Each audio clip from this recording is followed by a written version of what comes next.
ഊടുകൂറ് എന്നൊരു പദം നിങ്ങളിൽ പലരും കേട്ടിട്ടുണ്ടാവും. വസ്തുവിൻ്റെ ക്രയവിക്രയങ്ങളിൽ അപൂർവമായി ഉപയോഗിക്കേണ്ടി വരാറുള്ളതാണ്. വസ്തു ആധാരങ്ങളിൽ തിരിച്ചറിയപ്പെടാത്ത അവകാശത്തെ സൂചിപ്പിക്കുന്ന ഒരു സാങ്കേതിക പദം. കടുപ്പത്തിൽ ഒരു കഥയിൽ 7ാമത്തെ കഥയുടെ പേര് ഊടുകൂറ്. ഏഴാം കടലിനക്കരയുണ്ടൊൻ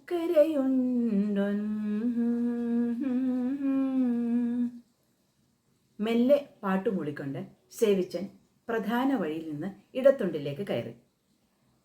നേരം പുലർന്നു വരുന്നതേയുള്ളൂ. കാലത്തെ എണീറ്റ് പോകാൻ മടി തോന്നുമെങ്കിലും പണി കഴിഞ്ഞു പോരുമ്പോൾ ആകെ ഒരു രസമാണ്. നേരത്തെ തന്നെ ദിവസം തുടങ്ങിയതിൻ്റെ ഒരു ഉന്മേഷവും ആളില്ലാത്ത വഴിയിൽ കൂടി ഒരു പാട്ടും മൂളി വണ്ടി പേടിക്കാതെ നടക്കുന്നതിൻ്റെ സ്വാതന്ത്ര്യവും ഒക്കെ ചേർന്ന് ധാരാളിത്തം. എന്നാലും വെളിച്ചം വീഴുന്നതിന് മുൻപേ 4-ന് എണീറ്റ് പോരുമ്പോൾ ആകെ ഒരു മടുപ്പാണ്.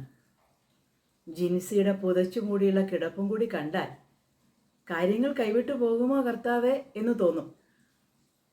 റബ്ബർ പാലും വേണ്ട, ഷീറ്റും വേണ്ട എന്നൊക്കെ ചിലപ്പോൾ മനസ്സിലോർക്കും. എങ്ങാനും സാത്താൻ കയറി അല്പം കൂടി കിടക്കാം എന്ന് തോന്നിയാൽ തീർന്നു അന്നത്തെ കാര്യം. നേരം വെളുത്താൽ പാല് തരില്ല എന്നൊരു ചീത്തശീലം എന്തിനാണോ റബ്ബർ മരങ്ങൾക്ക് കൊടുത്തത്? കർത്താൻ ഇത് വല്ലതും അറിയണോ? റബ്ബർ വെട്ടാൻ പോയിട്ടുള്ളവർക്ക് ആ വിഷമം മനസ്സിലാവും. ഓർത്തപ്പോൾ അയാൾക്ക് ചിരി പൊട്ടി. മനസ്സിൽ വരുന്ന ഓരോ കാര്യങ്ങളെ. കർത്താവെ പൊറുക്കണേ, തമ്പുരാൻ്റെ കാര്യമല്ല ഞാൻ പറഞ്ഞത്, ഓരോന്ന് വിചാരിച്ചു വന്ന കൂട്ടത്തിൽ തോന്നിയതാ. ഓർത്ത് നടന്നപ്പോൾ ടോർച്ച് അണയ്ക്കാൻ മറന്നു. ഇനിയിപ്പോൾ വെളിച്ചമില്ലെങ്കിലും കാണാം. അല്ലെങ്കിലും ഈ വഴിയൊക്കെ എത്ര നടന്നിട്ടുള്ളതാ. എന്നാലും വെളുപ്പാങ്കാലത്തെ പോരുമ്പോൾ വെളിച്ചം എടുത്തോണം, വല്ല ഇഴയുന്നതൊക്കെ കാണും എന്ന് അമ്മച്ചി പണ്ടേ പറഞ്ഞിട്ടുള്ളതാണ്. പാവ അമ്മച്ചി. വഴക്കും തല്ലും ഒക്കെ ഒത്തിരി തന്നിട്ടുണ്ടെങ്കിലും ഇപ്പോൾ പാവമായിപ്പോയി. ജിൻസിയും താനും കൂടി എന്തെങ്കിലും കശവശം ഉണ്ടായാൽ പിന്നെ കുറച്ച് ദിവസത്തേക്ക് മൗനമാകും. വയസ്സായപ്പോൾ ഒതുങ്ങിയതാ, ഞാൻ വന്നപ്പോൾ ഇതൊന്നും അല്ലായിരുന്നു മുതല്. ചിലപ്പോൾ അവൾ സ്വന്തക്കാരോട് വലിച്ചു നീട്ടുന്നത് കേൾക്കാം. അത് കേട്ടാലും അമ്മച്ചി ഒന്നും മിണ്ടില്ല, ദൂരേക്ക് നോക്കിയിരിക്കും. വയസ്സായതുകൊണ്ടല്ല, TV വന്നതിൽ പിന്നെയാണ് അമ്മച്ചി മാറിയതെന്ന് തനിക്കറിയാം. ഒരു ചിരിയോടെ സേവി ഓർത്തു. വീട്ടിൽ കറണ്ട് വന്നിട്ട് നാള് കുറേ ആയെങ്കിലും സ്വിച്ചിനോടും പ്ലഗിനോടും ഒക്കെയുള്ള പേടി അമ്മച്ചിക്ക് ഇപ്പോഴും മാറിയിട്ടില്ല. ജിൻസിയെ പിണക്കിയ TV കാണാൻ പറ്റില്ല എന്ന് ത്രേസ്യാമ്മ ചേട്ടത്തിക്ക് അറിയാം. അതുകൊണ്ട് അഡ്ജസ്റ്റ് ചെയ്യുന്നതാ അല്ലേ? താൻ സ്വകാര്യമായി ചോദിക്കുമ്പോൾ അമ്മച്ചിയുടെ ഒരു ചിരിയുണ്ട്. കാണാൻ നല്ല ശേല. തെളിഞ്ഞു വരുന്ന വെളിച്ചത്തിൽ റോഡിലേക്ക് എന്തോ നീണ്ടു കിടക്കുന്നത് കണ്ട് സേവിച്ചൻ ഒന്നുകൂടി നോക്കി. അടുത്ത പറമ്പിൽ നിന്ന് മറിഞ്ഞു കിടക്കുന്ന കൈതയാണ്. പെരിച്ചാഴി എങ്ങാനും കുത്തിമറിച്ചിട്ടതാവാം. മുള്ളിനിടയ്ക്ക് ഒതുങ്ങി നിൽക്കുന്ന നല്ല മൂത്ത ഒരു കൈതച്ചക്ക. പുറകോട്ട് നോക്കി. ആരെയും കാണാനില്ല. ഈ പറമ്പ് വാരിക്കാട്ട് വീട്ടുകാരുടെയാണ്. അവർ വെട്ടുകാരെ ഏൽപ്പിച്ചിരിക്കുക. അതുകൊണ്ട് അവന്മാർ വെളുപ്പ് കൂട്ടി നേരത്തെ വന്ന് വെട്ടിപ്പോകും. ഇതിപ്പോൾ കൊണ്ട് കൊടുത്ത ഇസക്കൊച്ചിന് സന്തോഷമാകും. 2ാം ക്ലാസ്സിലേ ആയുള്ളൂ, എന്നാൽ നല്ല വിവരമാണ്. ഇസബെല്ല എന്നുള്ള പേര് പക്ഷേ വായിക്കൊള്ളില്ല. ജിൻസിയാണ് ആ പേരിട്ടത്. ഏതെങ്കിലും സീരിയലിലെ ആയിരിക്കും. അമ്മച്ചിക്കും ഇഷ്ടമാണ് അങ്ങനെ വിളിക്കാൻ. ഒരു പവറൊക്കെ ഉണ്ടെന്ന് പറയും. ക്ലാര എന്നായിരുന്നു തനിക്കിഷ്ടം. തൂവാനത്തുമ്പികൾ 3ാമതും കണ്ടപ്പോഴേ നിശ്ചയിച്ചതാ ഒരു പെങ്കൊച്ചുണ്ടായാൽ ആ പേരിടുമെന്ന്. ഓ, എന്നിട്ടെന്നാ? ജിൻസി പറഞ്ഞു അതൊക്കെ പഴയ പേരാന്ന്. ആ പിന്നെ എന്നെ ആയാൽ എന്നാ, വിളിച്ചാൽ മതിയല്ലോ എന്നോർത്തിട്ടാ സമ്മതിച്ച്. സ്വൈര്യം വേണ്ടേ കുടുംബത്ത്? ഒന്നോർത്താൽ ഈ പെണ്ണുങ്ങൾ നല്ല മിടുക്കരാ. കെട്ടിക്കൊണ്ട് വരുമ്പം എന്തോരം പേടി അനുസരണയൊക്കെയാ കാണിക്കുന്നത്. ഒതുങ്ങി ആരും പറയുന്നത് കേട്ട് മരിങ്ങിനങ്ങ് നിൽക്കും. കുറച്ചങ്ങോട്ട് ചെല്ലുമ്പോൾ കാണാൻ കളി. ആ സേവിയേ, നീ എന്നാ ഓർത്തുകൊണ്ട് നിൽക്കുവാ? ചോദ്യം കേട്ട് നോക്കിയപ്പോൾ ജേക്കബാണ്. കൂടെ അവൻ്റെ അനിയൻ സെബാനുമുണ്ട്. ഓ, ഞാനിങ്ങനെ വെട്ടുകഴിഞ്ഞ് ഓരോന്നോർത്ത് പോരുമായിരുന്നു. നിങ്ങളിന്ന് എവിടാ പണി? ഇന്ന് ഈ പറമ്പിലാടാ. റബ്ബറിന് അടിയൊരുക്കണം. കോൺട്രാക്ട് പണിയാ. അപ്പോൾ പിന്നെ നേരത്തെ തുടങ്ങിയാൽ വെയിൽ മൂക്കുമ്പോഴേക്ക് നിർത്തിയിട്ട് പോകാം. ജേക്കബ് പറഞ്ഞുകൊണ്ട് പറമ്പിലേക്ക് നടന്നു. പിന്നാലെ പണി സാധനങ്ങളുമായി അനിയൻ കൊച്ചനും. കോളേജ് പഠിപ്പൊക്കെ കഴിഞ്ഞതാ. പറഞ്ഞിട്ട് എന്നാ കാര്യം, അതൊക്കെ ഓരോ യോഗമാണ്. എന്നാ പഠിച്ചാൽ എന്നാ, ജോലി കിട്ടുന്നതൊക്കെ ഭാഗ്യം പോലിരിക്കും. അതൊന്നും പറഞ്ഞാൽ ജിൻസി കേൾക്കില്ല. അവൾക്ക് കൊച്ചിനെ പഠിപ്പിച്ച് ഡോക്ടറാക്കണമെന്നാ. ഇപ്പോഴേ ഇരുത്തി ഇംഗ്ലീഷൊക്കെ വായിപ്പിക്കും. പഠിപ്പിച്ച് ഇപ്പം അവളും കുറേശ്ശെ ഇംഗ്ലീഷ് പറയാൻ തുടങ്ങി. ഇന്നാളിൽ രാത്രി ഒന്ന് തൊട്ടപ്പോൾ കണ്ടില്ലേ, കൈ പിടിച്ചു മാറ്റിയിട്ട് പ്ലീസ് എന്ന്. ഏതായാലും ഇന്നിനിയിപ്പോൾ പണി കഴിഞ്ഞ് പോകുമ്പോൾ കൈതച്ചക്ക ജേക്കബിൻ്റെ കയ്യിലിരിക്കും. അതിനൊക്കെ ഒരു മിടുക്കും സാമർഥ്യവും വേണം. തനിക്കതില്ലാതെ പോയി. അല്ലെങ്കിൽ പിന്നെ കൂടെ ഉള്ളവന്മാരൊക്കെ ഓരോരോ പണികൾ ചെയ്ത് എന്തോരാ ഉണ്ടാക്കുന്നത്. കോവിഡൊക്കെ കഴിഞ്ഞത് പിന്നെ സ്ഥലക്കച്ചവടമൊക്കെ ഇടിവാണെന്ന് പറയുമെങ്കിലും ഇന്നലെയും കൂടെ കണ്ടു ആ വിനോദിൻ്റെ കയ്യിൽ പുതിയൊരു മൊബൈൽ. സ്റ്റാൻഡിൽ ആദ്യം ഓടാൻ വന്നപ്പോൾ എന്തൊരു പാവം ചെക്കനായിരുന്നു. ഇപ്പോൾ വസ്തുക്കച്ചവടവും എസ്കോട്ട് പോകലും മീൻ വണ്ടി ഓടിക്കലും ഒക്കെ ആയിട്ട് അവൻ ആളങ്ങ് തെളിഞ്ഞു. ഇന്നലെ മൊബൈൽ നോക്കാൻ ചെന്നപ്പോഴാവും പറഞ്ഞത്, ചേട്ടൻ മാത്രമാണ് ഇപ്പോഴും ഈ പഴയ നോക്കിയ സെറ്റും കൊണ്ട് നടക്കുന്നത്. ഇങ്ങനെ ഈ വണ്ടി മാത്രം ഓടിച്ചു നടന്നാൽ എന്നാ കിട്ടാനാ? ചേട്ടന് ഇഷ്ടമാണ് എൻ്റെ കൂടെ കുടിക്കും. പറയുന്നതിലും 1 മണിക്കൂർ മുന്നേ ലോഡ് സ്ഥലത്തെത്തിച്ചാൽ രൂപ 10,000 ആണ് ഒറ്റയടിക്ക് കയ്യിൽ കിട്ടുന്നത്. കച്ചവടത്തിൻ്റെ ഉടക്കും കളികളൊക്കെ ഞാൻ പറഞ്ഞു തരാം. പിന്നെ ബാക്കിയൊക്കെ ചേട്ടൻ്റെ മിടുക്കും യോഗവും പോലിരിക്കും. അവൻ്റെ പറച്ചിൽ കേട്ടപ്പോൾ കാലേ കൂടെ കയറി വന്നു. കഴിഞ്ഞ തവണ അവൻ്റെ കൂടെ കൂടിയതാ, ഒരു 2 വർഷം മുൻപ്. അന്ന് തല്ല് കിട്ടാതെ രക്ഷപ്പെട്ടത് ആരുടെയോ നേരെ. ആ തെക്കേലെ രാജൻ സാറിന് മേടിക്കാൻ അവൻ ഇടപാടാക്കിയ വസ്തുവിന് ഏതോ തലവേദന ഉണ്ടായിരുന്ന കാര്യം അവൻ അറിഞ്ഞിരുത്തിട്ടും തന്നോട് പറഞ്ഞില്ല. അവസാനം അവരുടെ വക്കീലാണ് കണ്ടുപിടിച്ചത് ആ ഭൂമിക്ക് ഊടുകൂറ് എന്നൊരു കുരുക്കുണ്ടായിരുന്നെന്ന്. അഡ്വാൻസ് കൊടുത്ത കാശ് തിരിച്ചു മേടിക്കാൻ ചില്ലറ പാടൊന്നും അല്ല പെട്ടത്. ജിൻസിയുടെ ചീത്തവിളിയും കുറേ കേട്ടു. ഇടയ്ക്ക് നിന്ന് വെറുതെ തല്ലുകൊള്ളാതിരുന്നു. അന്ന് വിട്ടതാ ഈ കലാപരിപാടികളൊക്കെ. ആ വിനോദിൻ്റെ തന്നെ ഇടപാടിന് ഇന്നും പോവേണ്ടത്. കർത്താവെ കാത്തോണേ. ഓർത്തോണ്ട് നടന്നിട്ട് ഇപ്പോൾ വീട് കഴിഞ്ഞു പോയേനെ. എന്നാൽ പിന്നെ അത് മതി അവൾക്ക് ഇന്നത്തേക്ക്. പടി കടന്നു പോകുന്നത് അപ്പുറത്തെ വീട്ടിലെ ലത അമ്പലത്തിൽ പോകുന്നത് നോക്കി നിൽക്കാനാണ് എന്ന് പറഞ്ഞ് ചിലപ്പോൾ തുടങ്ങും.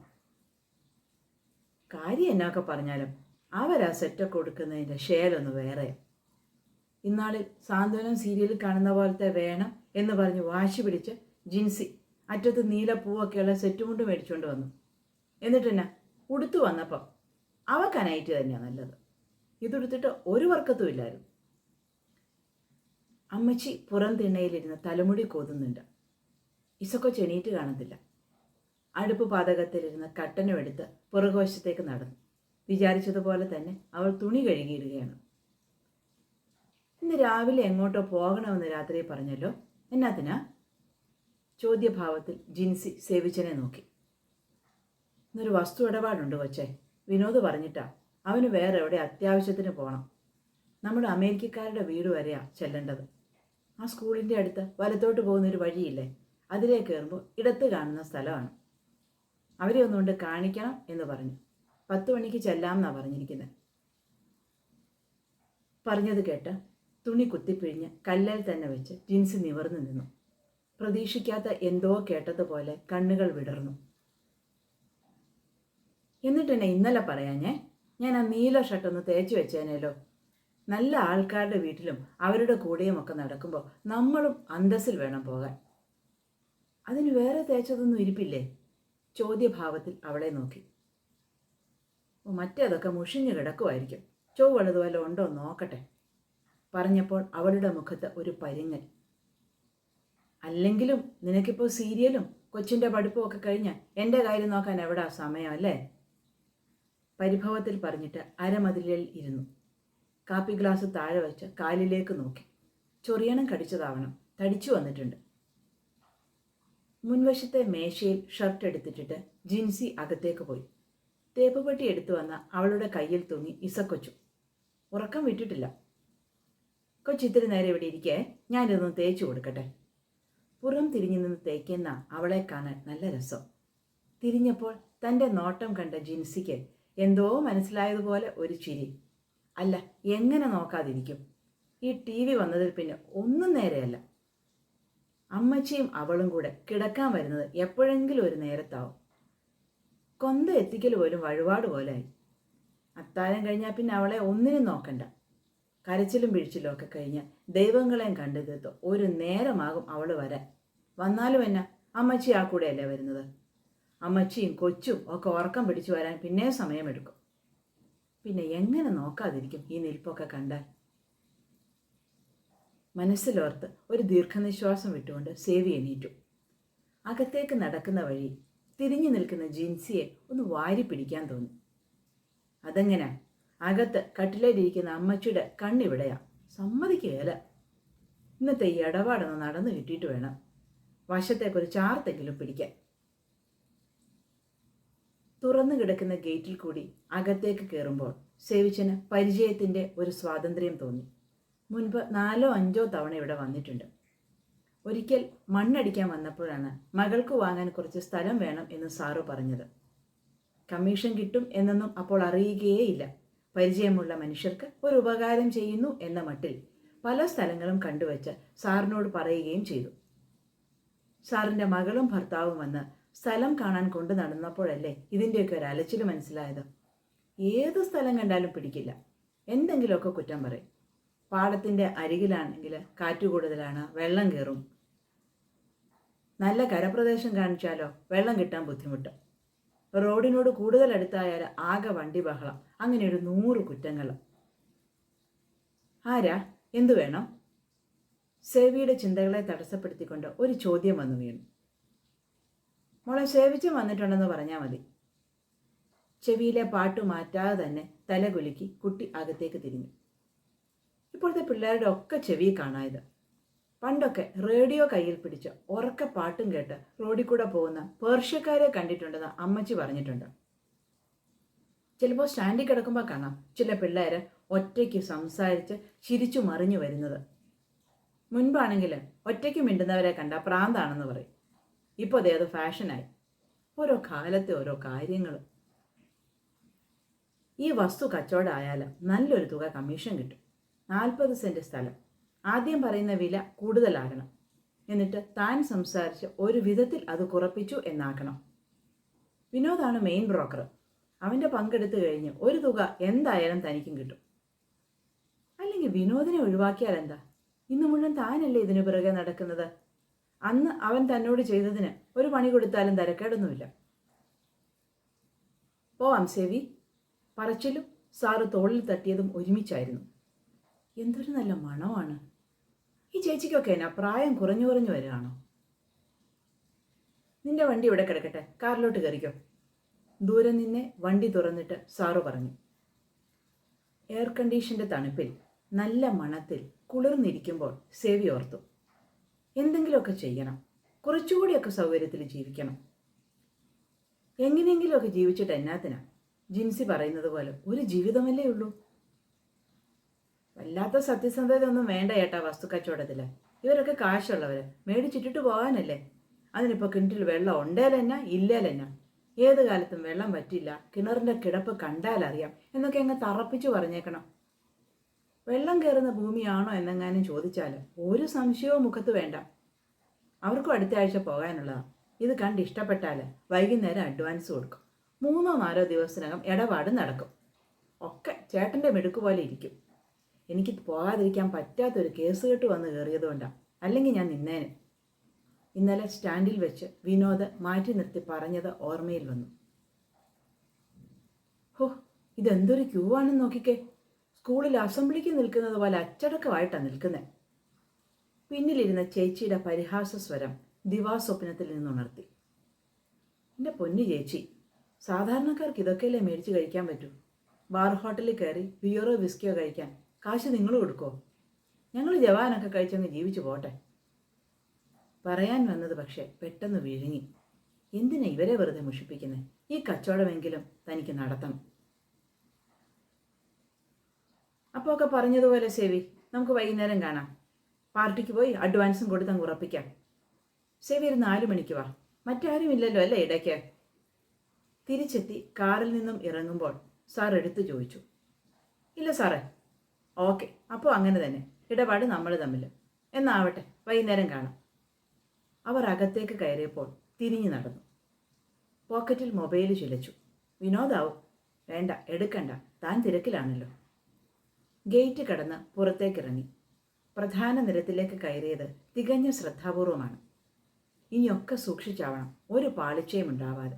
നേരെ വസ്തു ഉടമസ്ഥൻ്റെ അടുത്തേക്ക്. അമേരിക്കക്കാരാവുമ്പോൾ വിൽക്കുന്നവർക്കും താല്പര്യമാണ്.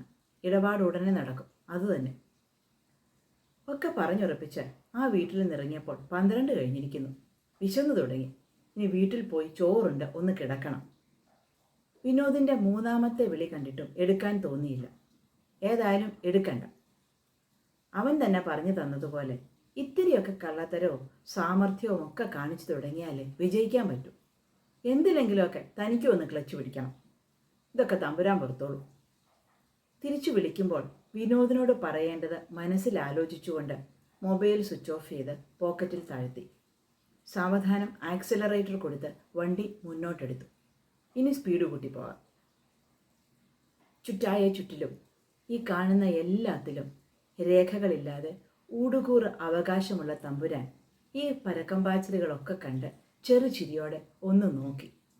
പിന്നെ ഒന്നും അറിയാത്ത ഭാവത്തിൽ നിസ്സംഗനായി സാക്ഷി മട്ടിൽ ഇരുന്നു.